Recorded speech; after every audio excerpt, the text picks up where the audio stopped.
there's a nightlife here in Davao. So this is what happened here. So we go in that street. Tingnan natin kung anong meron. And ito yung aking outfitan. And madilim ngayon. Nag-hoodie ako. So ayan. Tinali ko yung buhok ko. Tapos tawid tayo dito. Tingnan natin kung anong meron.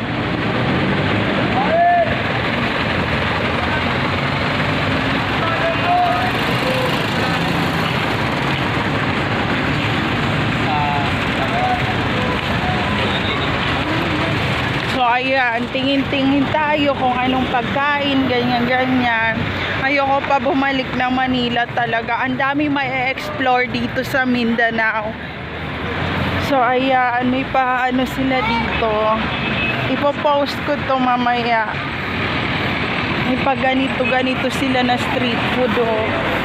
Parang sa Thailand, Rojas Night. Ganyan. Ang tanong kung may entrance ba or what. So ayan, papasok. Bawal lang ma'am, mabuha lang ma'am. Bawal. Naka-mouth mask ba? Kali yung jacket. Hoodie, bawal. O, ganyan. Pwede Wala. na. Hand-carry. Hindi pwedeng. Okay, so aalisin ko raw ang hoodie ko. So, ito yung view dito. So, turn off ko muna to Turn off ko muna. So, see you later, friends.